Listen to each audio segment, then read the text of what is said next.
السلام عليكم إخوان أخوات، عواشركم بركة. الموضوع اللي جيت باش نتحدث فيه اليوم فهو موضوع هام وخطير جدا جدا، ويتعلق الأمر كما معلوم في فصل الصيف، والناس يعني كتمشي للشواطئ بزاف. كاين الناس اللي كتخيم، كاين الناس اللي كتمشي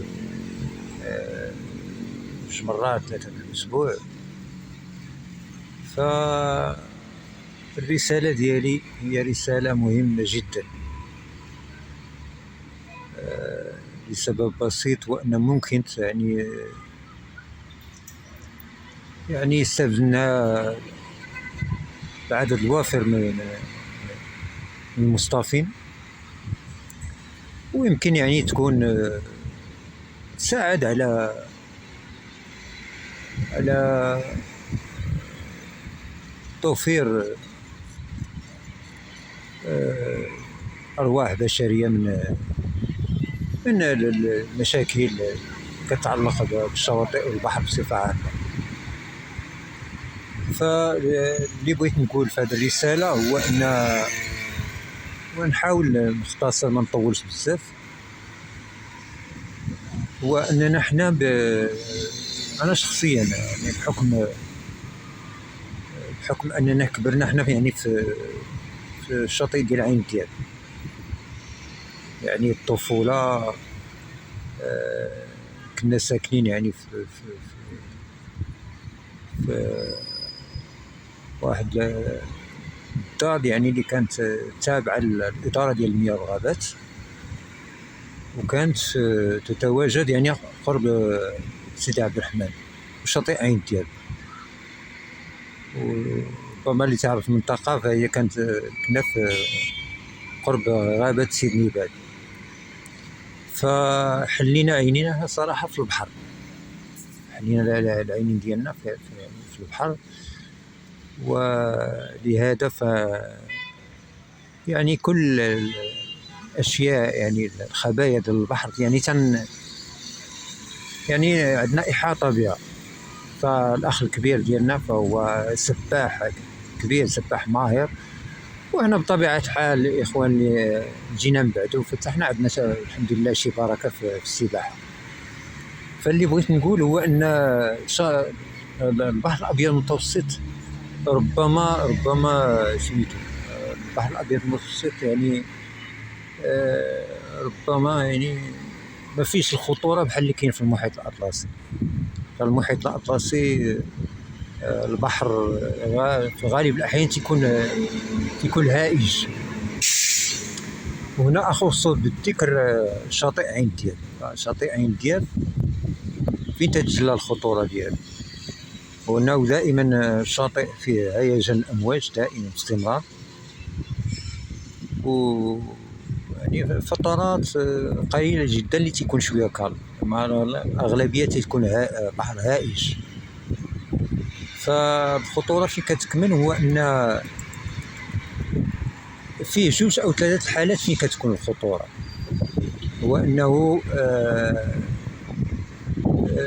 داك الشاطئ يعني تيكونوا الحفاري، يعني كنسميوه حنا الفندق، يعني إنسان لا يتقن السباحة، وأنا أتكلم لا يتقن السباحة، فتيدخل حتى مثلا حتى لجهة السمطة أو حتى على حد الباسان كما تنقولوا، فإذا به تلقى راسو في داك الفندق في الحفاري. فهنا فين كتجلى الخطورة. الخطورة الثانية هي كتكون داك الجرة هي ملي كتكون داك يعني الماء يعني تيجبد، يعني الماء تيجبد الأعماق. فهنا كاينه خطورة ثانية. والخطورة الثالثة هو داك اللي كيتسمى الخاتم. شنو هو؟ تيبان لك الماء يعني كالم، فإذا به كتلقى واحد سميتو كيدور الماء، كيدور وكيدي لتحت الغرق. هذا كيتسمى الخاتم، حتى هو خطير جدا. يعني الانسان تيكون غادي يعني كيشوف الامواج هادئه والكالم، ولكن كيكون داك الخاتم هنا فين كاين الخطوره. واللي بغيت نقول هو داك الجره فين كتكون عاوتاني الخطوره ديالها، هو تيكون داك لو كورون اللي تيجر للاعماق. كيكون واحد التيار مائي خطير جدا كيجر للاعماق. فحتى السباحين الكبار يعني اللي عنده متمرس في ميدان السباحه فتلقى صعوبه كبيره باش يعني لا قدر الله يعني لا جراتو ديك الجره، جرى داك الكورون ماران كيتسمى الواد. يعني من الصعب جدا الانسان يتغلب عليه. فهنا فين كاين الخطوره. انا اللي تنصح به من هذا باش ما نطولش عليكم بزاف، هو اللي تنصح به المصطافين والشخص الشواطئ، هو انهم الا كانوا سميتو انا تنتكلم على كاع الممارسين الكبار ديال السباحه، فما بالك الناس اللي اللي تيجي للشاطئ الاستجمام. فاللي تنصح به الاخوان الاخوات المصطافين هو انهم يحاولوا يتجنبوا ما امكن الخطوره ديال البحر. اللي يمشي للسباحه فيمشي يتبرد على حد الركبه، يتبرد وما كاين باس، ويحاول ما يمشيش في الغرق. الا بغى حتى الانسان الا بغى يتعلم السباحه يمشي على عرض، ما يمشيش ما يدخلش لداخل. يعني الا بغى يتعلم السباحه يمشي بطريقه ديال في العرض ديال الشاطئ ديال البحر، ويتبرد وماشي مشكل. فهذه هي الرساله ديالي. والانسان يحاول في البحر يعني ما يحاولش الانسان يتعاند معاه بزاف صراحه، خصوصا المحيط الاطلسي دائما باستمرار تيكون البحر هائج.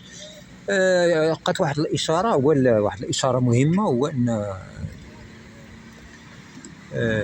حتى بالنسبه لسميتو الانسان يمتثل مثلا شاطئ عين الجاب فيه الحارس صراحه، ولكن يحاول الانسان ما امكن يمتثل التعليمات ديال داك لي ميتر ناجور اللي تابعين الوقايه المدنيه، فهما عندهم درايه بالاماكن الخطيره، فتيوجهوا المصطافين وعشاق الشاطئ باش يمشيو للاماكن اللي هي تتكون امنه يعني نوعا ما، يحاولوا يمتثلوا لهذا.